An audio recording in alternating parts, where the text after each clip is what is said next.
शकल सूरत तो अलग चीज है, इनडायरेक्टली साला सबको सेक्स ही चाहिए और सेक्स ही मेन है। मतलब मैं लड़की हूँ, तुम लड़के हो, भाई तुम मुझसे प्यार कर लो, मैं तुमको कभी सेक्स नहीं दे पाऊंगा, घंटा प्यार करोगे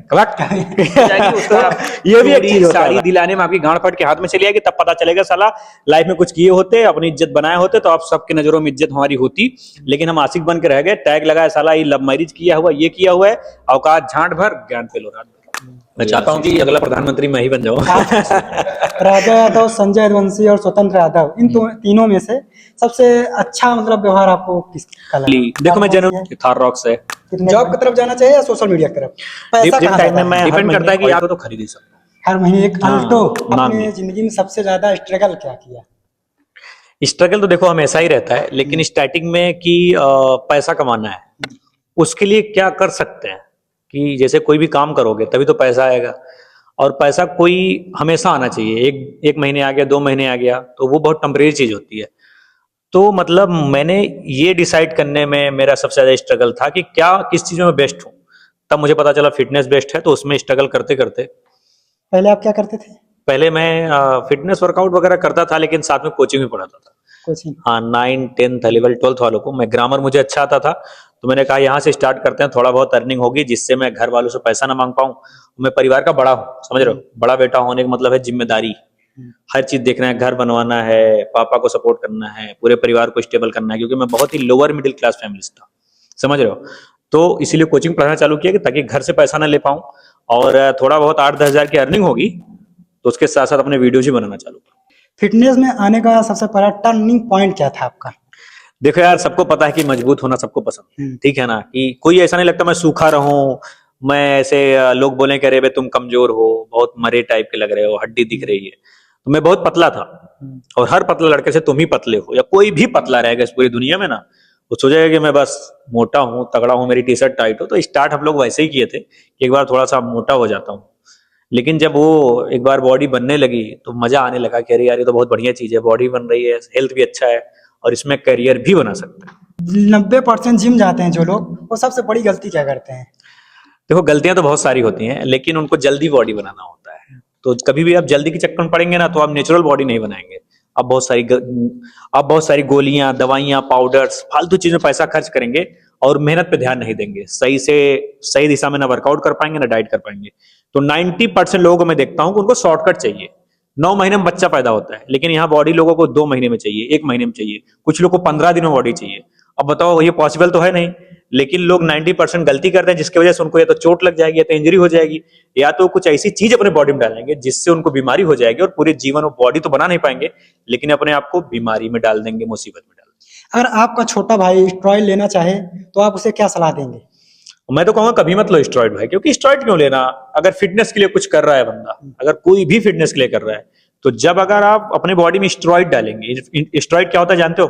परफॉर्मेंस इनहैंसिंग ड्रग्स। ऐसे ड्रग्स, मतलब समझ रहे हो, ड्रग्स नाम सुन के ऐसा लगता है ड्रग्स है, लेकिन वो ड्रग्स से ही है जो आपकी जाके बॉडी में परफॉर्मेंस बढ़ाएगा। जैसे जो आपके हार्मोन्स होते हैं, बहुत सारे हार्मोन्स होते हैं जो बॉडी एक लिमिट तक ही बनाती है, लेकिन जब आप उसे अपने बॉडी में ऊपर से डाल देंगे ना, तो ज्यादा मात्रा में बनेगा, तो उससे आपकी बॉडी ज्यादा बनेगी। लेकिन बॉडी तो बन जाएगी, लीवर, किडनी, हार्ट, ये सब फेल होने लगेगा।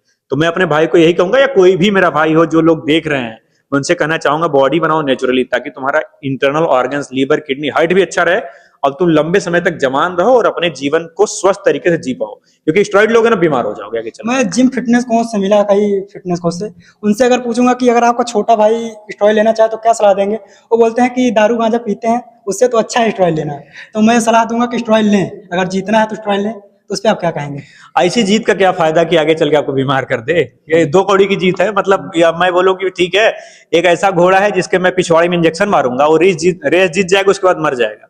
तो अगर घोड़े को पता चल जाए कि मुझे ऐसा इंजेक्शन लगाया जा रहा है कि मैं रेस जीतने के बाद मर जाऊंगा, तो जिंदगी पे ज्यादा ध्यान देगा, वो 2 कौड़ी की रेस पे ध्यान नहीं देगा। तो ये ऐसी रेस है जिसमें आप जीत तो जाएंगे, लेकिन आगे चल के आप अपनी हेल्थ को हार जाएंगे, हार्ट को हार जाएंगे, लीवर को हार जाएंगे, किडनी को हार जाएंगे। अब रही बात दारू, सिगरेट, गांजा, वो भाई ना, वो बहुत लंबे समय के लिए नुकसान करता है। ये नहीं कि आज पिए आप कल ही नुकसान कर देगा, नहीं। अब लोग दारू पीने वाले देखो, बहुत ही 20, 25, 30 साल या लोग बुढ़े हो जा रहे हैं, तब उनको थोड़ा थोड़ा साइड इफेक्ट हो रहा है। गुटखा, ये सब ऐसी चीजें हैं कि बहुत ज्यादा दिक्कत नहीं करेंगी, लेकिन स्टेरॉइड आप अपने ब्लड में ऐसी इंजेक्शन डाल रहे हो। आप अपने बॉडी में ऐसी गोलियां डाल रहे हो जो कि जाके आपको आपके बॉडी में छेड़छाड़ कर रहा है, आपके हार्मोन्स के साथ छेड़छाड़ कर रहा है, आपके ब्लड के साथ छेड़छाड़ कर रहा है, आपका लीवर का साइज बढ़ रहा है, आपके हार्ट का जो नसें हैं वो ब्लॉक हो रही हैं, आपका खून मोटा हो रहा है। इसका मतलब समझ रहे हो? दारू पीना बेटर है, मैं कहूंगा। अगर आप एक बार सोचो कि ठीक है स्टेरॉइड लेने से बेटर है कि दारू पीना, मैं कहूंगा हाँ दारू पी लो, गांजा P low, cigarette P low, लेकिन स्टेरॉइड मत लो। क्योंकि स्टेरॉइड जो आपको नुकसान करेगा ना, वो दारू गांजा नुकसान नहीं करेगा, उससे 50 गुना ज्यादा नुकसान करेगा स्टेरॉइड। जो फिटनेस कोच लोग सलाह देते हैं उनके ऊपर क्या कहें? देखो मेरा धंधा है, अगर मैं वृद्धाश्रम खोलूं, ठीक है, लोगों को लग रहा है कि मैं बहुत अच्छा काम कर रहा हूं और कोई बुढ़वा आए ही ना, कोई बुढ़े लोग आए ही ना, तो मेरा तो धंधा बैठ जाएगा। और एज ए फिटनेस कोच, ठीक है, मैं जिम खोलूं या कुछ ऐसा करूं जिससे मुझे अर्निंग होगी, तो मुझे लगा कि ये बच्चा आया हुआ है जिम में, अब ये जब तक स्टेरॉइड नहीं लेगा मुझे ऊपरी कमाई नहीं होगी ना। तो मैं क्या करता हूँ, इसको ऐसा कन्विंस करता हूँ स्टेरॉइड ले ले। अब 5,000 का स्टेरॉइड मैं 10,000 का आपको दे दूंगा पुड़िये में बांध के, आप समझ नहीं पाओगे, मुझे अर्निंग होगी और आपकी बॉडी बने, आपको कॉन्फिडेंस आएगा मैंने बॉडी बना लिया बहुत शॉर्टकट में। जो लोग 2 साल में करते हैं मैंने 2 महीने में कर दिया। तो हर फिटनेस कोच कमाने के लिए करता है, धंधा चलाने के लिए करता है, सीधी सी बात यही है और कोई बड़ी बात नहीं है। वो सच्चाई नहीं बोलेगा, सच्चाई बोलेगा तो कोई जिम ज्वाइन नहीं करेगा और कोई उससे कोचिंग नहीं लेगा और उसको अर्निंग नहीं होगा। एक बॉडी बनाने के लिए जिम ज्वाइन करना जरूरी है या होम वर्कआउट से ही बॉडी बन जाएगी? देखो यार, कहीं जाने के लिए वो तुम्हें डिसाइड करना है कि मुझे कैसे जाना है। जैसे मैं यहाँ आया हूँ, मैं पहले यहाँ पे साइकिल से भी आया हूँ, 2 पहिए से भी आया हूँ, इस टाइम पे मैं अपने गाड़ी से आया हूँ जो थार है। तो ये मेरे ऊपर डिपेंड करता है मैं कैसे आता हूँ, और ये तुम्हारे ऊपर डिपेंड करता है तुम बॉडी कैसे बनाना चाहते हो। अगर तुम्हारे अंदर ये गुदा है कि तुम घर पे एक्सरसाइज कर सकते हो, तुम्हारी बॉडी घर बन जाएगी। और तुम्हें लगता है कि नहीं यार मैं घर पे नहीं करूंगा, मेरे पास इतनी फैसिलिटी है, मैं अफोर्ड कर सकता हूँ जिम, मेरे पास पैसा है, सुविधा, तो जिम जाइए। काम क्या है, हमें एक जगह पे पहुंचना है, साधन क्या है वो आप डिसाइड करो। कोई जरूरी नहीं है कि जिम जाना ही जरूरी है, वो बंदे डिसाइड करेगा। लेकिन मेन है मसल को ट्रेन करना, सही ट्रेनिंग होनी चाहिए, चाहे खेत में करो, चाहे घर में करो, चाहे छत पे करो, चाहे जिम में करो, ट्रेनिंग इंपॉर्टेंट है चाहे जहां। बॉडी बनाने के लिए प्रोटीन क्रेटीन लेना जरूरी है? देखो प्रोटीन क्रेटीन जो आप सुनते हो कि डब्बे में भर के आता है, ठीक है, मैं आपकी वीडियो देखा, मतलब कि आप बताते हैं कि होम वर्कआउट से ही जितना आप बताते हैं उतना प्रोटीन क्रेटीन लेने की आवश्यकता नहीं होती, लेकिन जो लोग बोलते हैं कि प्रोटीन क्रेटीन लेना जरूरी है या नहीं? देखो मैं सच्चाई बोलूंगा, जैसे गांव में दूध बिकता है ना, लेकिन वो थैले में बिकता है। अगर तुम्हारे बस का नहीं है कि तुम भाई तुम्हारे पास भैंस नहीं है, गाय नहीं है, तुम वहां से दूध नहीं मतलब निकाल पा रहे हो, तुम क्या करोगे? दुकान वाला थैली वाले दूध लोगे। लेकिन अगर तुम्हारे पास ऑप्शन है कि तुम्हारे भैंस गाय है तो अपना दूध निकालो, वहां पे एंजॉय करो, देसी चीज रहेगा। वैसे प्रोटीन होता है, अगर तुम खाने से प्रोटीन नहीं ले पा रहे हो, मतलब तुम्हारी बॉडी को प्रोटीन चाहिए, जैसे बहुत सारे फूड होते हैं, चना हो गया, मूंगफली हो गया, दूध, दही, पनीर, अंडा, चिकन, मटन, ये सब में क्या है? प्रोटीन ही तो है। बोलते हैं ना कि चिकन खाओ बॉडी बनेगी, अंडा खाओ बॉडी बनेगी, दूध पियो बॉडी बनेगी, दही खाओ बॉडी बनेगी, चना खाओ बॉडी बनेगी, एनीथिंग, ये सब में प्रोटीन है इसलिए बॉडी बनेगी। तो अगर आपके बस का नहीं है, आपके पास इतना टाइम नहीं है कि आप भैया ये चीजें खा के प्रोटीन ले लो, तो दूसरा ऑप्शन होता है कि प्रोटीन सप्लीमेंट ले लो। वो महंगा आता है, 4-5 हजार का 1 किलो आता है, उससे लेके आपका ऊपर डिपेंड करता है कि अगर आप डाइट से ले सकते हो तो डाइट से लो, नहीं तो आपके पास भैया ऑफिस जाते हो, स्टूडेंट हो या इतना टाइम नहीं है, तो आप प्रोटीन सप्लीमेंट ले लो। दोनों चीजें सेम है, कोई दिक्कत वाली बात नहीं है। मतलब ये नहीं कह रहा हूं कि गलत है, आप लेना कैसे चाहते हो ये सबसे बड़ी बात है। डाइट से ले लो, पाउडर की जरूरत नहीं पड़ेगी, लेकिन अगर डाइट से नहीं ले पा रहे हो तो पाउडर की जरूरत पड़ेगी। पाउडर से कोई साइड इफेक्ट? कोई साइड इफेक्ट नहीं होता, अच्छे ब्रांड का होना चाहिए। अब एक बात बताओ, आप मान लो दूध लेना चाहते हो, ठीक है, एक जेन्युइन बात बता रहा हूं ताकि सभी लोग समझ लो। किसी दूध वाले से आप दूध लेना चाहते हो, वो अगर आपको ओरिजिनल दूध नहीं देगा तो नुकसान करेगा बॉडी को? नहीं करेगा। पाउडर मिला के दे दे आपको दूध, कुछ केमिकल मिला के दूध दे दे, तो वैसे सप्लीमेंट भी अगर आप अच्छी क्वालिटी खरीदोगे तो नुकसान नहीं करेगा। लेकिन अगर आप 4,000 वाला पाउडर 2,000 खरीदोगे तो क्यों 2,000 के मिल रहा है? क्योंकि उसमें मिलावट है। लोग बोलते हैं 1 महीने में 8-10 हजार के प्रोटीन खाएगा लेकिन बॉडी नहीं बनती। नहीं नहीं नहीं, प्रोटीन खाने से थोड़ी बॉडी बनेगी, डिसिप्लिन जरूरी है ना मेरे भाई। अच्छा एक बात बताओ, आप जिम खोलोगे तो क्या बॉडी बिल्डर बन जाओगे? नहीं, ऐसी कोई बात नहीं होती। मतलब यह है कि सही वर्कआउट करो और सही डाइट लो, डिसिप्लिन में कब वर्कआउट करना है, कितना सोना है, अपने रूटीन पे ध्यान दोगे तब बॉडी बनेगी। दिन भर प्रोटीन फांकने से लीवर खराब होगा और आपका डाइजेशन खराब होगा, बॉडी नहीं बनेगी। बॉडी की जितनी जरूरत है, स्टार्टिंग में 1-2 साल प्रोटीन की कोई जरूरत नहीं है, क्रेटीन कोई जरूरत नहीं है। नेचुरल डाइट लो, घर का खाना खाओ, थोड़े बहुत चीजें ऐड कर लो, चना ऐड कर लो, केला ऐड कर लो, अंडे ऐड कर लो, ये सब खाते रहो। अपनी बॉडी का जो न्यू है उसे मजबूत करो कि भैया मुझे न्यू मजबूत करनी है, मुझे अपनी बॉडी को देखना है कि ये कहां तक ये अपने रिस्पॉन्स कर सकती है। जब लगे कि हाँ मैंने अपना बेस्ट दे दिया, घर पे वर्कआउट किया है, जिम में वर्कआउट किया, अपना बेस्ट दे दिया, अपना डाइट बेस्ट दे दिया, अब लगता है कि मुझे कुछ चीजें ऐड करनी है अपने परफॉर्मेंस के लिए, तब ऐड करो। पहले दिन जिम ज्वाइन किया, दूसरे दिन क्रेटीन प्रोटीन लोगे, तुमसे बड़ा चूतिया कोई नहीं है, क्योंकि तुम्हें पता नहीं कि तुम्हें किस दिशा में जाना है, बस फालतू को तुम क्रेटीन प्रोटीन में अपना टाइम वेस्ट कर रहे हो दूसरे की बॉडी देख के। एक लड़के को अगर बहुत ज्यादा मजबूत बनना है तो उसे क्या फॉलो करना चाहिए? मजबूत बनने के लिए देखो सबसे बड़ा चीज होता है अनुशासन, ठीक है ना। तो मजबूत आदमी वही बनता है जो कमजोर रहता है।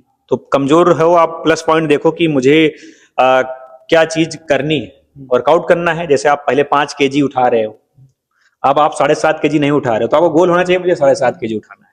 फिर आप उसके लिए प्रैक्टिस करो, उसके लिए डाइट लो, ट्रेनिंग करते रहो, 7.5 उठाओगे, फिर 10 का टारगेट रखो, धीरे धीरे मजबूत करना है। अब मैं जैसे बॉडी बिल्डर हूं, ठीक है ना, अब तुम भी बॉडी बनाना चाहते हो। अब मैं अगर 20 kg का डंबल बाइसेप मारूंगा, तुम 2 ही दिन तुम्हें जिम ज्वाइन किए हुआ है, 2 महीने हुआ है, अब तुम्हारी कैपेसिटी है 5 kg उठाने का, तुम मेरा देख के 20 kg मारोगे, मजबूत नहीं बनोगे, बल्कि तुम्हारा जॉइंट्स में दिक्कत आएगी, तुम्हारी हड्डियां टूट सकती हैं, तुम्हें इंजरी हो सकती है। लेकिन मुझसे तो पूछो मैं कैसे मजबूत बना। मैं 5 से 7.5 गया, 10 गया, 12.5 गया, 15 गया, 17.5 गया, तब 20 तक आया हूं। तो ऐसे स्टेप बाय स्टेप धीरे धीरे लंबी जर्नी है मजबूत बनने की। औरतों का श्रृंगार सब जानते हैं, लेकिन लड़कों का श्रृंगार क्या है, पुरुषों का श्रृंगार? देखो औरत तो खूबसूरत सबको चाहिए भाई, खूबसूरत होनी चाहिए। थोड़ा सा मैं शकल पे पहले जाते हैं लोग, लेकिन बच्चा कोई भी लड़का हो, अगर आप एकदम से कमजोर रहोगे ना तो आप अच्छे नहीं लगोगे, सीधी बात। क्योंकि मर्द मजबूत ही अच्छा लगता है। तो मर्द का श्रृंगार ये है कि आप मजबूत रहो, आपके अंदर ताकत होनी चाहिए, और आपके एटीट्यूड में वो चीज दिखनी चाहिए कि आप पावरफुल आदमी हो। ये नहीं कि फालतू का घमंड दिखा रहे हो, नहीं, आपके बॉडी से, आपके एटीट्यूड से लगना चाहिए आप अपने ऊपर काम करते हो, आप डिसिप्लिन्ड आदमी हो, आप जो भी काम लेते हो उसे पूरा करने के लिए पूरा ट्राई कर रहे हो, प्रयास कर रहे हो, और डे बाय डे अपने आप को बेटर कर रहे हो। तब आप डे बाय डे बेटर हो गया। और असली मर्द की यही पहचान होती है, जो अपने ऊपर काम करे, अपने वीकनेस को दूर करे, और दूसरे कुछ बुरा ना करे, दूसरे के साथ दुर्व्यवहार ना करे, लेकिन अपने को डे बाय डे बेटर करे। मर्द खूंखार, मजबूत, तगड़ा ही अच्छा लगता है, खूबसूरत लड़की अच्छी लगती है। एक लड़का को अगर एक लड़की ने धोखा दे दिया तो वो लड़का मतलब कि उसके जिद में आकर कई लड़कियों के साथ खेलने लगता है, दुर्व्यवहार करता है, तो उस पर आप क्या कहेंगे? देखो यार, मैं कोई लव गुरु तो नहीं हूं, लेकिन ये कहता हूं कि अगर किसी से, जैसे मेरी किसी से दुश्मनी हो गई, इसका मतलब ये थोड़ी कि मैं पूरी दुनिया में आग लगा दूंगा, ऐसा ना। पर्सन टू पर्सन वेरी करता है। एक लड़की ने आपको धोखा दिया तो वो आप लोग का अंडरस्टैंडिंग, मिसअंडरस्टैंडिंग हुआ होगा, कुछ प्रॉब्लम हुई होगी, कुछ बातें हुई होंगी, लेकिन सेकंड पर्सन ऐसा है, उसके साथ आप वैसा व्यवहार मत करो। हर पर्सन अलग है, हर इंसान अलग है, हर इंसान की क्वालिटी अलग है, विचारधारा अलग है, कैरेक्टर अलग है। तो एक से गुस्सा होके या एक से धोखा खा के सबको यूज मत करो, मिसयूज मत करो, क्योंकि आगे चल के वो आपके लाइफ में आएगा, और आप भी आज नहीं तो कल बर्बाद होने वाले हो। जैसे को तैसा होता है। मतलब यह है कि ईमानदारी से चीजें रखो। धोखा खाए कोई बात नहीं, फिर से उठेंगे, कोई बेटर पर्सन मिलेगा, आज नहीं तो कल अच्छा आदमी मिलेगा, जिससे मेरा जर्नी आगे बढ़ेगा, प्यार मोहब्बत आगे बढ़ेगा। एक से धोखा खाए सबको मैं यूज करूंगा, तो ये तो फिर वही हो गया कि असली मर्द नहीं हो, बस वह है कि बोलते हैं ना कि नीच वाली बात हो जाएगी। भारत में 23% लोग प्यार मोहब्बत के चक्कर में सुसाइड कर लेते हैं, ये कहाँ तक सही है? अरे कायर लोग सुसाइड करते हैं। मरो भोसड़ी वालों, कोई दिक्कत नहीं, मरो, डेली मरो। प्यार मरने वाले, मुझे कहता है, मैं कहता हूं जिसको मरना है वो मरो। प्यार में कोई मरने वाली चीज है? मतलब यह है कि अपनी मान मर्यादा के लिए मरो, अलग चीज है ना। माँ बाप के लिए ट्राई करो कि जो भी हो सके अपनी जान लगा देंगे, लेकिन माँ बाप की इज्जत, मान मर्यादा, उनकी परिस्थिति को सुधारेंगे, उसके लिए मरो तो अलग चीज है। अपने देश के लिए मरो तो सबसे बढ़िया चीज है। अपने गांव, अपने कस्बे, अपने जिले के लिए मरो तो अलग चीज है। लड़की लिए क्यों मरना भाई? मतलब यह है कि एक गई नहीं, लड़की लड़के दोनों की बात है। हाँ, मतलब मैं ये नहीं कह रहा हूँ, मेरा कहने का मतलब है कि लड़की लड़के दोनों की बात कर रहा हूँ। मैं लड़का हूं इसलिए लड़के की बात करूंगा ना, ये ऐसे बोलते हैं लोग, लड़की लड़की की बात करेगा, लेकिन पर्सन टू पर्सन वेरी करता है। लड़की हो लड़का हो, लड़की लड़के के लिए ना मरे, लड़का लड़की के लिए ना मरे, क्योंकि ये कायरता है। सबसे छोटी हरकत अगर कोई है तो यही है भाई, तुम कुत्ते नहीं बने, तुम बिल्ली नहीं बने, तुम मतलब कीड़े नहीं बने, तुम इंसान बने हो यार। तुमसे बड़ा चूतिया कोई है? तुम इतना अच्छा शरीर पाए हो, तुम्हारे पास दिमाग है, बहुत कितने मतलब समझ लो कि जिंदगी कितनी बड़ी चीज है, तुम उसको 2 कौड़ी चीज के लिए गंवा रहे हो भाई। इसको जियो, एंजॉय करो, दुख दर्द तकलीफ सब आएगी जीवन में, उसे झेलते हुए आगे बढ़ते जाओ। मुस्कान यहां पे रखो, मरना नहीं है कायरों की तरह, वो भी लौंडियाबाजी में, लौड़ाबाजी में। कभी सुसाइड मत करो, अपनी जिंदगी अपने शर्तों पे जियो। फालतू किसी के चक्कर में अपने जीवन को बर्बाद करना कायरों काम है मेरे भाई, समझे ना। जो मतलब आजकल देखते होंगे भारत में 99% लोग जो प्यार वगैरह में धोखा खाने के बाद तुरंत जिम पकड़ लेंगे, ये कहाँ तक सच्चाई है? ये तो वही है कि मतलब ये है कि खिसियान बिल्ली खम्मा नोचे। अगर आदमी खिसियाएगा कि अरे यार लड़की छोड़ चली गई, तब उसको जान से तो मार नहीं पा रहे हैं, उसको कुछ ऐसे दबोच नहीं पा रहे हैं, तो सोचते हैं डंबल को पकड़ के ऐसे मारेंगे, हमारा सीना निकल जाएगा तो आगे हमसे लपट जाएगी, घंटा लपट जाएगी। बॉडी से और लव से कोई मतलब थोड़ी है। बॉडी बिल्डिंग एक लव है, ये भी अलग लव है मेरे भाई। लव वाले जो हैं वो यहाँ पे नहीं चल पाएंगे, ये अलग लव है। इसके लिए तुम्हें अपने आप को देखना पड़ेगा कि मैं अपनी बॉडी को ऐसे बनाऊंगा, मेरा डोला ऐसा होगा, मेरा बाइसेप ऐसा होगा, मेरी मतलब अंदर ताकत ऐसी होगी। तो ये माइंडसेट से आओगे, ट्रेनिंग लंबा करोगे, अपने आप को फिट रखने के लिए आओगे तो लंबा चलोगे। ठुकरा के मेरा प्यार मेरा इंतकाम देखेगी, यहाँ पे आओगे दूसरे दिन आप तुम्हारी कमर टूट जाएगी, शोल्डर भस्ट हो जाएगा, लड़की भगी हुई है, शरीर भी तोड़ लोगे, साले कहीं के नहीं रहोगे। इसलिए अगर जिम आना हो तो ठुकरा के मेरा प्यार वाला सिस्टम मत आइए, सोच समझ के एक मुझे लंबा खेलना है और अपने आप को फिट रखना है। एक लड़का को लड़की से और लड़की लड़का सही ऐसा प्यार क्यों होता है? लड़का लड़कों से तो हो सकता है, लड़की लड़की से हो सकता है, ये सब बात नहीं जरूरी है। क्यों है हाँ कि लड़का लड़की से ही हो? भाई देखो क्या है ना कि जरूरत होती है ना। वो प्यार थोड़ी है। तीखा खाओगे तो क्या, जब बहुत तीखा लग रहा है तो क्या जरूरत पड़ेगी? मीठा। मीठा ना, मीठा खूब खा ली तो क्या मन कर रहा है? तीखा। तीखा। अपोजिट है, मतलब मेरे पास वो चीज है जो मुझे, मतलब मेरे पास है ना, अब एक चीज है जो मुझे मेरे पास नहीं है, मुझे वो दूसरे वाली चाहिए। अगर एक बात बताओ, एक भैंस तुम खरीदो और मैं बोल दूं कि ये कभी दूध नहीं देगी, तुम उसे पालोगे? नहीं पालोगे ना। तुम्हारा इनडायरेक्टली ये है कि दूध मुझे चाहिए, खूब अच्छे से उसको चोकर खिलाओगे, उसे पिसान खिलाओगे, हर चीज खिलाओगे ताकि दूध इनडायरेक्टली मिले। लड़की लड़के को वही है, अट्रैक्शन है, जरूरत है, जो हार्मोन्स की जरूरत है वो चाहिए, उसीलिए होता है। शकल सूरत वाला चीज है, इनडायरेक्टली साला सबको सेक्स ही चाहिए, और सेक्स ही मेन है, जिससे मतलब ये है कि सेक्स चाहिए ना, it's all about sex bro. उसके बाद जीवन चलता रहता है, प्यार मोहब्बत लौड़ा बासठ ये सब चलेगा। सेक्स अगर नहीं कर पाओ, मैं तुमसे बोलूं, मतलब डायरेक्टली बोल रहा हूँ कि ठीक है तुम मुझसे प्यार कर लो, मान लो मैं लड़की हूं तुम लड़के हो, भाई तुम मुझसे प्यार कर लो, मैं तुमको कभी सेक्स नहीं दे पाऊंगा, घंटा प्यार करोगे करेक्ट। तो ये भी एक चीज होता है भाई, समझे ना, अपोजिट वो अट्रैक्शन होता है। आजकल लोगों को सेक्स बहुत आसानी से मिल जा रहा है, तो ये कहाँ तक मतलब सही है कि नॉर्मल है? अरे हर चीज जनरल आसानी लोगों से, को खोखला कर रहा है। वो आपकी जरूरत है ना। अगर आपको खोखला होना है, बर्बाद होना है, कमजोर होना है, तो आप क्या ढूंढोगे? वही चीज ढूंढोगे जिससे आपको बर्बादी हो। अगर आपको नशा चाहिए तो आप ठीके की तरफ जाओगे। चॉइस होता है मेरे भाई, सेक्स आसानी से नहीं मिलता है, लेकिन अगर आप उसी के लिए पागल रहोगे तो उसे आप आसान बना लोगे, क्योंकि आप इतना ज्यादा उसके लिए रिसर्च करोगे, वही लोग आपको चाहिए, वही बातें आपको चाहिए, वही जगह आपको चाहिए। तो उसमें आप कभी ये थोड़ी कि टाटा बिरला बन जाओगे, अंबानी बन जाओगे, बर्बाद हो जाओगे और कमजोरी की शिकार बनोगे, बस समाज में वही टैग लेके घूमोगे। तो डिपेंड करता है कि तुम्हें क्या चाहिए। अगर आपको सेक्स आसानी से चाहिए तो आप उसके लिए पागल रहोगे, जिसके लिए आपका कोई वजूद नहीं रहेगा, आप उसी में जियोगे, मरोगे, खत्म हो जाओगे। जो लड़के आजकल लड़कियों के पीछे बिनबिनाते रहते हैं, रोते रहते हैं, उसके लिए क्या कहेंगे आप? अरे ठीक है, ये आशिक है साले, आशिक बहुत कमजोर ये जात। आशिक थोड़ी है, फिर एक लड़की के लिए जरूरी है तो आशिक बनना? माँ बाप भी रो रहे हैं, माँ बाप मना रहे हैं, माँ बाप की बात कोई सुन ही नहीं रहा है। देखो क्या है, प्यार का जो भूत होता है ना, भूत जब तक चढ़ा रहेगा घंटा किसी की नहीं सुनेगा, ठीक है।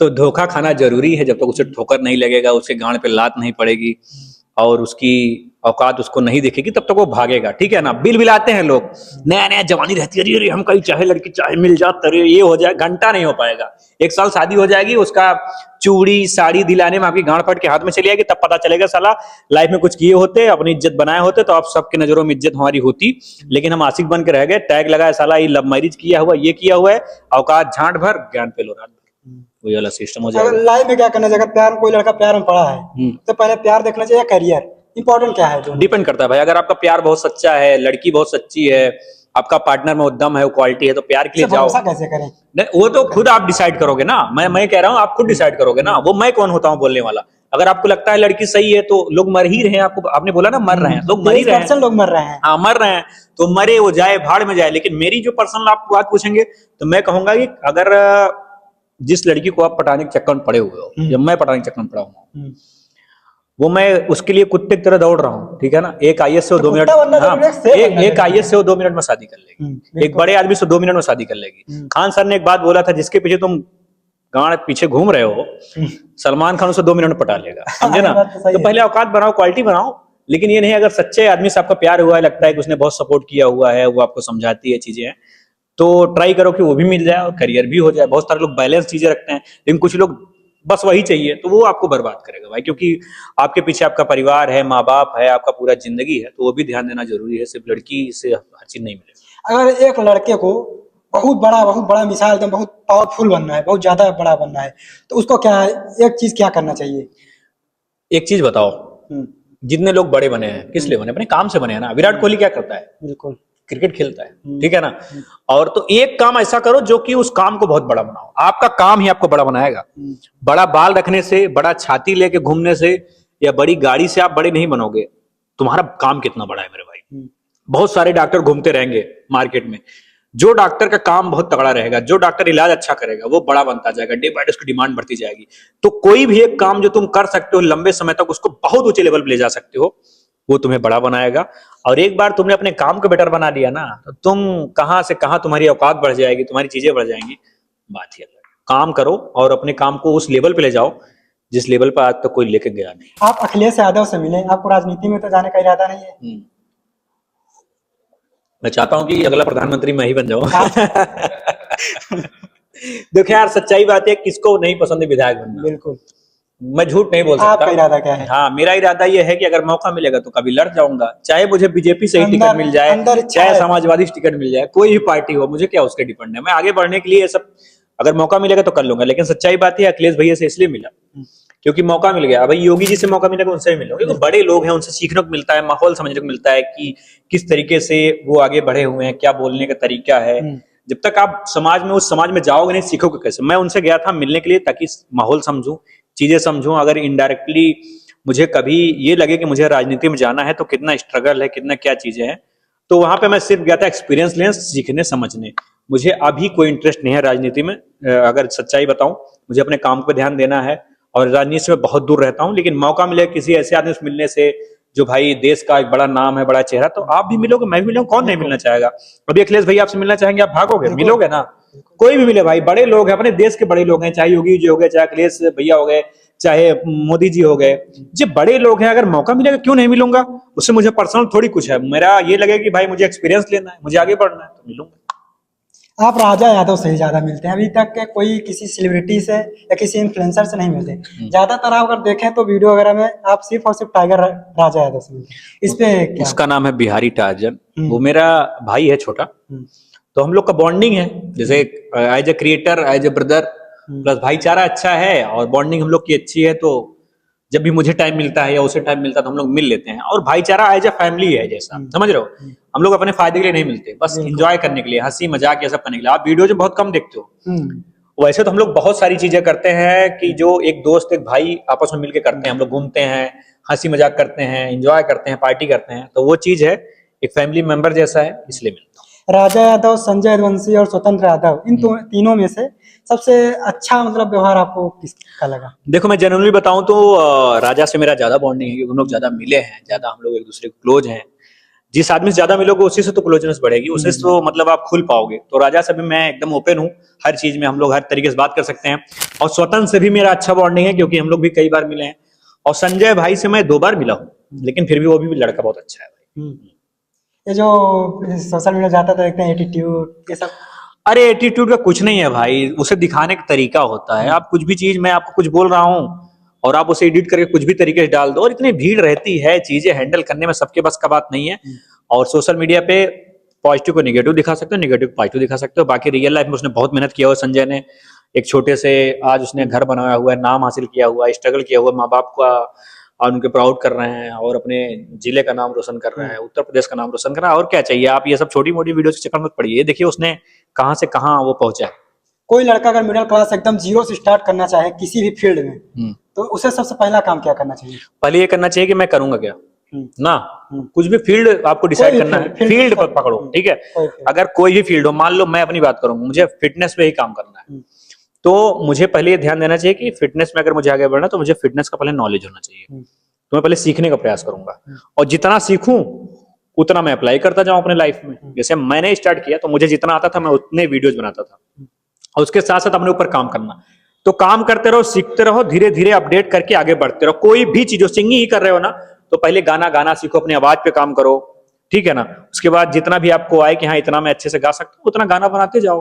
राइटिंग पे ध्यान दो, चीजों पे ध्यान दो, तो धीरे धीरे वो चीजें आगे बढ़ेंगी। फील्ड समझो, गोल समझो, और दबा के उसमें मेहनत करो, दिन रात सब एक कर दो, किसी भी चीज पे ध्यान मत दो। मतलब यह है कि एकदम स्ट्रेट फॉरवर्ड कि वही मुझे चाहिए, वही चाहिए। तो अर्जुन को जो चिड़िया की आंख दिखती थी वैसे आपको अपना गोल दिखना चाहिए। उसके लिए ना परिवार क्या है, क्या चीज है, कुछ दिन के लिए भूल जाओ। अगर आपको अपने परिवार को आगे बढ़ाना है तो कुछ दिन आपको परिवार को भूलना पड़ेगा। मैं ना भूल जाओ पापा कौन है मम्मी, ऐसा नहीं। मतलब काम पे काम, वल्ली काम पे ध्यान दे दो, अपने आप को झोंक डालो। 1 साल अगर आपने झोंक दिया ना तो 5 साल आप बैठ 10 साल बैठ के आप खा सकते हो। इतना मतलब उस लेवल पे आप अपने गोल को हासिल कर लो। आप इस फिटनेस में जब आए हैं तो आप एजुकेशन लेके आए कि ऐसे ही आ गए? I am educated person bro. नहीं, मैं भी ये आई मतलब एम लोग सर्टिफाइड पूछते हैं फिटनेस कोच। कि लोग ऐसे ही बन जाते हैं, अगर 2-3 महीने जिम जाएंगे उसके बाद तुरंत फिटनेस कोच। मतलब यह है कि नॉलेज मैंने मेरी स्टार्टिंग में कोई नॉलेज नहीं था, मुझे पसंद था बॉडी बनाना, लेकिन मैंने सोचा कि अगर यार इस चीज में सरवाइव करना है लंबा, ठीक है ना। अब मान लो मैं गड़ही फड़ही में तो तैर लिया, लेकिन समुद्र में तैरना है तो उसके लिए अच्छा तैराक होना चाहिए ना, आपको स्किल आनी चाहिए। तो मैंने कहा कि अगर यूट्यूबर बनना है, इंस्टाग्राम पे काम करना है या सोशल मीडिया पे काम करना है, उससे मुझे ब्रांड वैल्यू बनानी है, मुझे करियर बनाना है, तो उसके लिए नॉलेज लेना पड़ेगा। तो मैंने पढ़ना चालू किया, कुछ कोर्सेज किए, स्पोर्ट न्यूट्रिशन किया, न्यूट्रिशन के बारे में जाना, वर्कआउट के बारे में जाना, डाइट के बारे में जाना, ओवरऑल हर चीज को जान जान के वीडियोज बनाया। तो भाई नॉलेज मैंने लिया है, बिना नॉलेज के आप कंटेंट ही नहीं बना पाओगे। उसके साथ साथ एडिटिंग कैसे करना है, शूट कैसे करना है, बोलना कैसे, इतनी स्किल पे भी ध्यान देना पड़ेगा, क्योंकि नॉलेज को कैसे एक्सप्रेस करोगे दैट इज डिफरेंट थिंग, वो भी आपको सीखना पड़ेगा। तो मैंने इतना हर चीज सीख के ही किया, और जिसको भी करना है उसे सीख के ही करना चाहिए, नहीं तो आप आगे चल के फंस जाओगे। आपको यूट्यूब पे आया कितने साल हो गए? भाई मैंने 2016 से स्टार्ट किया था, 10 समझ साल लो हो गए। 10 साल हो गया। 10 साल में आपने अभी तक क्या क्या अचीव किया? अभी तो मैंने मतलब मेरे पास घर नहीं था, मैंने घर बनवाया। घर में कितना प्राइस लगा? घर में लगभग लगा होगा 70-80 लाख। 70-80 लाख? मतलब वो लगता ही है भाई, कोई टोटली भी। कमाई यूट्यूब का है? हाँ, यूट्यूब ही अपना काम ही है एक तरीके से देखा जाए तो। नहीं, आपके यूट्यूब पे भी 3 मिलियन से ज्यादा सब्सक्राइबर हैं और इंस्टाग्राम पे 2.5 मिलियन से ज्यादा है। तो अब आपको देखो सबसे मैं ज्यादा इनकम कहाँ पे है? काउंट Instagram नहीं पे? करता हूँ, मैं ओवरऑल ही देखता हूँ। ओवरऑल मिला के ठीक ठाक अर्निंग हो जाती है। और तो मैंने घर बनवाना स्टार्ट किया। मैं स्टार्ट किया था तो मेरे पास उतने पैसे नहीं थे, लेकिन कमाता गया, बनाता गया, तो घर भी बन गया। मैंने गाड़ी ली, गाड़ी कौन सी है? थार रॉक्स है। कितने की पड़ी थी? ये लगभग 23 लाख की पड़ी थी। 23 लाख की कार? और बाकी जैसे क्या है ना आपने कि देखा बुलेट भी लिए हैं? बुलेट तो सबसे पहले बुलेट ही लिया था मैंने। बुलेट कितने की पड़ी थी? बुलेट लगभग 2,70,000 के करीब में थी। बुलेट लिया, घर बनवाया, गाड़ी ली। उसके साथ साथ बहुत सारे गैजेट लेना पड़ता है। आप कंटेंट क्रिएशन हो तो आपको पता है कि मोबाइल से मैंने आईफोन लिया, उसके बाद 2-3 कैमरा है, मतलब 7-8 लाख का तो मेरे पास गैजेट है, कैमरा, माइक, लाइटिंग मिला के 6-7 लाख का ये हो गया। बाकी गाड़ी है, घर है, बाकी अभी परिवार अच्छा चल रहा है। आप शादी किए, आप लव मैरिज किए या अरेंज मैरिज? अरेंज मैरिज है, और लव तो होता ही है भाई, लव वो अपने आप हो जाएगा। शादी तो अरेंज मैरिज किए हैं? अरेंज मैरिज किया, लेकिन जिससे किया उससे लव लव है आपका? अभी लव हुआ ना। अच्छा, अभी मतलब पहले से नहीं लव था? देखो, लव क्या हो जाता है भाई, कुछ दिन रहोगे साथ में, अंडरस्टैंडिंग बनाओ, लव का कौन सा बड़ा पहले से तो नहीं था ना? नहीं। अगर किसी को यूट्यूब अगर स्टार्ट करना है तो सोशल मीडिया पे आना चाहिए, जो जॉब की तैयारी करते हैं जॉब की तरफ जाना चाहिए या सोशल मीडिया की तरफ? पैसा कहाँ जाता है? डिपेंड करता है कि आपकी मतलब हिम्मत किस में पड़ रही है। देखो मेरे भाई, दोनों चीजें सेम है, मेहनत सब में लगेगा। ये मत सोचो कि मैं यूट्यूब पे आऊंगा, एक वीडियो डालूंगा, वायरल हो जाएगा। नहीं, अगर आप नॉर्मल एक वीडियो बनाओगे यूट्यूब का तो 2 घंटे शूट करने में चले गए, 7-8 घंटे फुल वीडियो एडिट करने में चले गए, 3-4 घंटे थंबनेल एडिट करने में चले गए। अब सोच लो, 18 से 19 घंटे का काम है एक वीडियो में, सही कंटेंट बनाने में। और चलेगा कि नहीं चलेगा ये डिपेंड करता है व्यूअर के ऊपर, आपके कंटेंट के ऊपर। आपने दिल से तो बनाया, हो सकता ना चले, तो वो भी मेहनत काम है। लेकिन अगर आपको लगता है कि आप जॉब ले सकते हो, आपकी पढ़ाई अच्छी है, तो टाइम वेस्ट मत करो, उसी पे ध्यान दो। जॉब बहुत जरूरी है। अगर आपका सरकारी जॉब लग जाता है तो भाई इनडायरेक्टली हमको आगे ही तो बढ़ना है। देखना है मैं सरकारी जॉब करना चाहता हूँ, करो ना। अगर आप पुलिस में जाना चाहते हो, IAS PCS बनना चाहते हो, तो बड़ी चीज है ये, कोई भी चीज छोटी नहीं है। तो अगर आपको वो लगता है, आपके अंदर क्षमता है, तो वो करो। नहीं तो लगता है कि मैं कंटेंट क्रिएशन में अच्छा हूँ, मैं फिल्म मेकिंग अच्छा मुझे करना है, मुझे एडिटिंग अच्छा है, ग्राफिक डिजाइनिंग करना है, तो इंटरेस्ट के हिसाब से अपना देख लो। कोई अगर एडिटिंग वगैरह में जाना चाहता है, मान लीजिए वो फेस वगैरह नहीं दिखाना चाहता, सिर्फ एडिटिंग करना चाहता है, तो वो किस तरह कमाई करेगा? देखो, एडिटिंग में बहुत सारे लोग चैनल भी बनाते हैं जो कि फेसलेस चैनल बनाते हैं, उसमें एडिटिंग करके दिखाते हैं बहुत सारी चीजें, बहुत बार वर्क दिखाते हैं। उसके साथ साथ क्लाइंट होते हैं उनके, किसी का थंबनेल एडिट कर रहे हैं, किसी का वीडियो एडिट कर रहे हैं, फॉरेन क्लाइंट पकड़ लेते हैं डॉलर्स में, उसके भी अच्छा कमाई आपकी रहता वीडियो है। एडिटिंग होती है किसी और? मेरा एक भाई है, वो करता है। खैर, कितना मैं चार्ज उसको करते हैं पैसा नहीं देता हूँ कोई, फ्री में? वो एज ए फैमिली मेंबर जैसा। पहले जो ये लड़का बैठा हुआ आर्यू, ये करता था, अभी भी ये वीडियोज करते हैं, जैसे बहुत सारे वीडियोज हैं। लेकिन यूट्यूब वीडियो में टाइम बहुत लगता है। अब साला जो मैंने कैमरा लिया है ना, उसमें मतलब बहुत हाई क्वालिटी वीडियो होती है, तो फोन में एडिट करना मुश्किल होता है। तो जो लड़का एडिट करता है उसके बाद PC वगैरह एडिट कर देता है, बाकी थंबनेल के लिए मैं पर थंबनेल 2-2,500 रुपये खर्च करता हूँ। पहले आप जब जीरो से और अब में आपके अंदर सबसे बड़ा प्रभाव क्या पड़ा, चेंजेस क्या चीजें हैं? देखो चेंजेस तो पहली बात तो ये है कि मैंने अपने कम्युनिकेशन स्किल्स बेटर की, अपना लुक बेटर किया। उसके साथ साथ जब मैंने स्टार्ट किया था तो मेरे कंटेंट में वो क्वालिटी नहीं होती थी। मतलब क्वालिटी की बात कर रहा हूँ मैं, कंटेंट में क्वालिटी मतलब ये कि अच्छा कैमरा नहीं था, अच्छा माइक नहीं था, वो चीज, और शूटिंग की उतनी समझ नहीं थी। डे बाय डे मेरा क्वालिटी अच्छा हुआ, बोलने का तरीका अच्छा हुआ, कंटेंट की समझ अच्छी हुई, ऑडियंस को मैंने समझा, और अपने काम को कैसे ब्रांड वैल्यू जैसा बनाना है। कि एक कंटेंट होता है कि आपको ब्रांड आपके पास आएंगे, एक कंटेंट होता है ब्रांड आपके पास नहीं आएगा भले भी हो जाए। तो ब्रांड फ्रेंडली कैसे कंटेंट बनाना है, और अपना नाम इस क्षेत्र में कैसे आगे बढ़ाना है, पॉपुलैरिटी कैसे हासिल करनी है, तो ये सब बहुत सारे चेंजेस है। आप इंस्टाग्राम पे भी रील्स जाते हैं 100 मिलियन, उसके पीछे का स्ट्रेटेजी क्या है? एक ही गया है 100 मिलियन। नहीं गया, फिर भी अभी जाता है 20 मिलियन हाँ। 25 मिलियन, ये काफी है। किसी का तो यहाँ 10,000 नहीं जा रहा है। मैं आपको जेन्युइनली बता रहा हूँ, जो लोग इंस्टाग्राम पे आगे बढ़ना चाहते हैं, एक बहुत सिंपल ट्रिक है। ऐसा कंटेंट बनाओ जो शेयर ज्यादा हो। अगर शेयर होगा तो भाई वो व्यू जाएगा ना। अगर जिस कंटेंट को लोग शेयर नहीं करेंगे वो रुक जाएगा। मेन शेयर ही है। मैंने देखा, आप जाके मेरे 100 मिलियन वाली वीडियो देखो, उस पर 2-3 मिलियन शेयर होंगे। तो जब शेयर ज्यादा होता है तो लोग उसको देखते ज्यादा हैं, और वीडियो का ओवरऑल वॉच टाइम भी अच्छा रहना चाहिए, हुक भी अच्छा रहना चाहिए, और शेयर अच्छा होना चाहिए। अगर हुक अच्छा है, आपने ऑडियंस को, इंस्टाग्राम रील की बात कर रहा हूँ, 3 सेकंड में रोक लिया स्टार्टिंग में, तो ऑडियंस रुक गई। अब आपने कुछ वैल्यू दे दिया, भैया क्वालिटी भी अच्छी है, वैल्यू दे दी, तो उस वीडियो उसने शेयर कर दिया, हो सका उसने कमेंट कर दिया, लाइक कर दिया, तो 3-4 चीजें अगर मैच हो गई ना, शेयर अच्छा हो गया, लाइक अच्छा आ गया, और ऑडियंस ने थोड़ा देर तक आपका रील देख लिया, तो 100% वायरल हो। आजकल लोग मतलब अपने लुक्स पे पीछे वो भागते हैं, क्रीम वगैरह मार लगा लेंगे, उसके बाद मार फेंक देगा उनको दाना वगैरह, उस पे आप क्या कहेंगे? देखो ये नहीं है, लुक पे ध्यान देना चाहिए। जैसे मैं कैमरा पे वीडियोज वगैरह बनाता हूँ तो मैं लुक पे ध्यान देता हूँ। मैं ये बहुत सारी चीजें यूज करता हूँ, जैसे विटामिन सी सीरम हो गया, मॉइस्चराइजर हो गया, सनस्क्रीन हो गया। लेकिन वो आप गोरा होने के लिए कुछ मत यूज करिए, अपने स्किन को हेल्दी रखने के लिए करिए। जैसे आप सांवले हो, मैं भी सांवला हूँ, तो मैं ये ध्यान देना चाहिए कि गोरा ना हो, मैं सांवले में कैसे अच्छा लगूं, मैं सांवले में कौन सा ऐसा कपड़ा पहनूं, कौन सा ऐसा कलर पहनूं कि मेरा सांवला जो कलर है वो खिले। आप सांवले होकर कभी गोरे बनने का ट्राई मत करो, साफ हो, अपने आप को क्लीन रखो कि मेरा चेहरा क्लीन रहे, मेरी स्किन क्लीन रहे। तो ये चीज होना चाहिए। लेकिन गोरे होने के लिए जो क्रीम लगाते हैं लोग 100 रुपए के लेके, इसलिए दाना निकलता है, क्योंकि स्किन को वो लोग बेकार कर रहे हैं, इरिटेट करते हैं। तो स्किन इरिटेट होगी तो दाग धब्बे आएंगे, मुहासे आएंगे, स्किन खराब होगी। लेकिन अगर आप ध्यान देंगे कि मैं स्किन को हाइड्रेट रखूं, स्किन को साफ सुथरा रखूं, और ऐसे कपड़े पहनूं जो मेरे स्किन के हिसाब से अच्छे लगे, तो आप अच्छे भी लगेंगे, और आप फालतू पैसा भी नहीं खर्च करेंगे गोरा होने। अगर किसी को घर पे बॉडी बनाना है, किसी कोई 3-4 एक्सरसाइज जो अपने रूटीन के साथ डेली कर सके। सबसे बढ़िया एक्सरसाइज है सपाटे। ठीक है, सपाटे पहलवान लोग करते हैं, उसमें ओवरऑल आपकी फुल बॉडी काम करेगी, तो सपाटे आप कर सकते हैं। उसके साथ साथ बैठक, जिससे आपके ओवरऑल लेग पे काम होता है, देसी बैठक या नॉर्मल बैठक आप कर सकते हैं। सपाटे होकर बैठक होगा। सबसे बेस्ट एक्सरसाइज जो मेरी फेवरेट है वो पुलअप है। पुलअप करिए, उससे आपकी बैक बनेगी, आपकी बॉडी में ताकत आएगी, आपको कोर स्ट्रेंथ बढ़ेगा, बॉडी में स्टेबिलिटी आएगी, आपका पोस्चर सही रहेगा, और आपकी जो न्यू है वो बहुत मजबूत हो जाएगी। और पुशअप कर लीजिए, 4-5 एक्सरसाइज। बाकी देसी दंड होते हैं, बहुत सारे पुशअप्स होते हैं, वो करते रहिए, लेकिन बेस में 4 बता। और डाइट में मान लीजिए उसके बाद कोई अफोर्ड नहीं कर पा रहा है महंगी चीजें कुछ, तो उसे डेली खाने के लिए जो भी खाए उससे क्या? देखो, ब्रेकफास्ट में आप चने भिगो के खा सकते हो, रात में चने भिगो खा सकते हो। चने का नहीं खा सकते हो, दलिया खा सकते हो। गेहूं जौ की दलिया आती है, बहुत महंगी नहीं होती, 30-40 रुपए 1 किलो होती है। अगर आप 100 ग्राम बनाओगे तो समझ लो 100, 10-15-20 दिन, 1 महीने आप चला सकते हो। जैसे आपके ऊपर डिपेंड करता है, क्वांटिटी के ऊपर डिपेंड करता है। दलिया खा सकते हो, और लंच में जो भी आपके घर पे खाना बना वो खा लो। दिन भर में 2-3 केले अगर अफोर्ड कर सकते हो वो खाओ। और अगर आपके घर पे दूध दही है तो वो खाना, दूध का इस्तेमाल करो, दही का इस्तेमाल करो। लेकिन कुछ भी हो, अगर आपके पास जो भी चीजें हैं उसे 2-3 बार खाओ।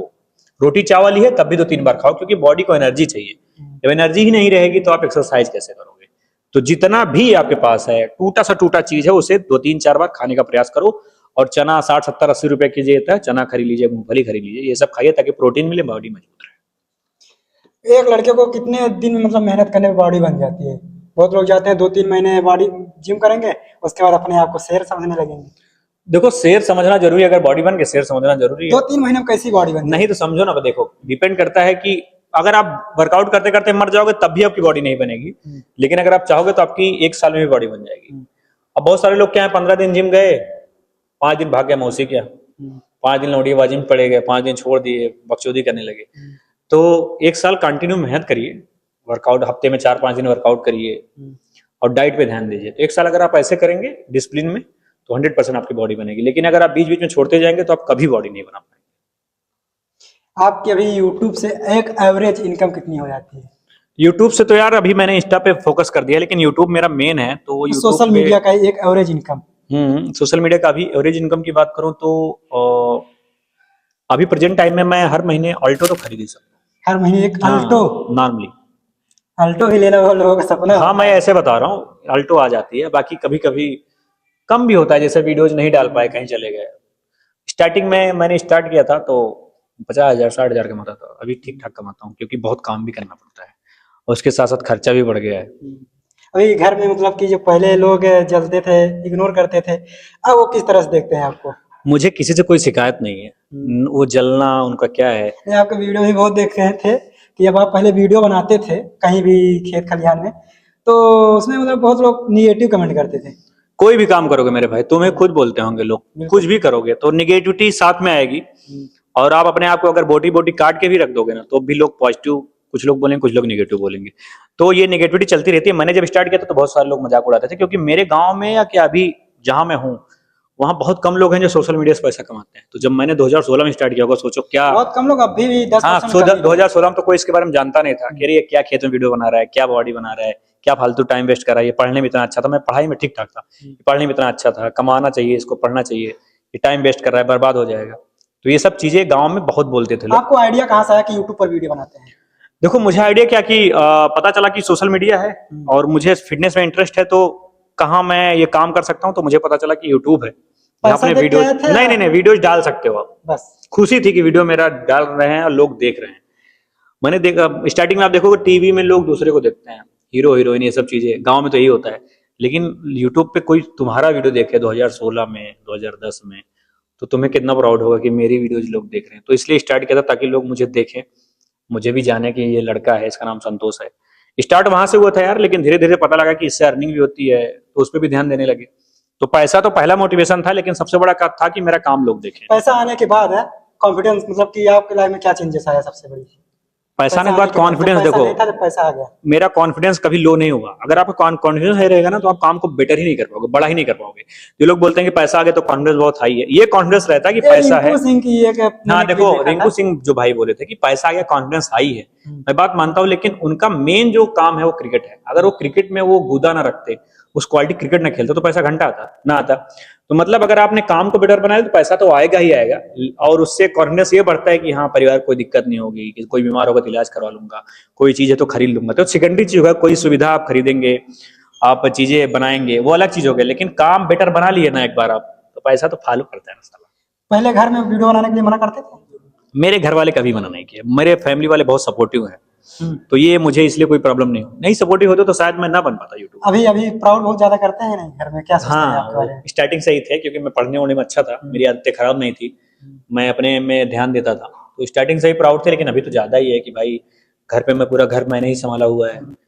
एज अ गार्जियन मैं ध्यान देता हूँ, हर चीजें, छोटी से छोटी चीजें, बड़ी से बड़ी चीजें मैं लाता हूँ। सुविधाएं बढ़ गई हैं, सुविधाएं हर चीज है, तो प्राउड तो करेंगे। कौन से लड़के के माँ बाप हैं आप सफल हो और प्राउड न करें, उनको तो सबसे ज्यादा खुशी होती है। अगर एक लास्ट मैसेज देना चाहें, अगर एक 18 साल लड़का आपसे कुछ सीखना चाहे लास्ट में, कि एक चीज बता दे संतोष भैया कि मैं उसे फॉलो करके मैं बहुत बड़ा आदमी बन जाऊं, तो एक मैसेज आप क्या देंगे? देखो मेरे भाई, तुम यूनिक हो और तुम्हारे जैसा और कोई नहीं है। जैसे मेरे जैसा कोई नहीं है, उसे तुम्हारे जैसा भी कोई नहीं है। सबसे बड़ा पाप है अपने आप को कमजोर समझना। तुम कमजोर नहीं हो, तुम बहुत यूनिक हो। जो भी तुम्हें आता है उसमें घुस जाओ, उसको बेटर बनाओ, प्रैक्टिस करते रहो, प्रैक्टिस करते रहो, और अपना 100% जो भी चीज उसमें डाल दो। आज नहीं तो कल तुम्हें बड़ा होने दुनिया कोई ताकत रोक नहीं पाएगी, क्योंकि खुद को जब तुम छोटा समझने लगते हो, इसलिए तुम छोटे हो जाते हो। सोच बड़ी रखो, मेहनत लंबी करो, आगे बढ़ो, बॉल मचाओ। हर हर महादेव। धन्यवाद आपको। Thank you so much. आपको भी बेस्ट ऑफ लक। आप आगे जाओ, मेहनत करते रहो, आगे बढ़ते रहो।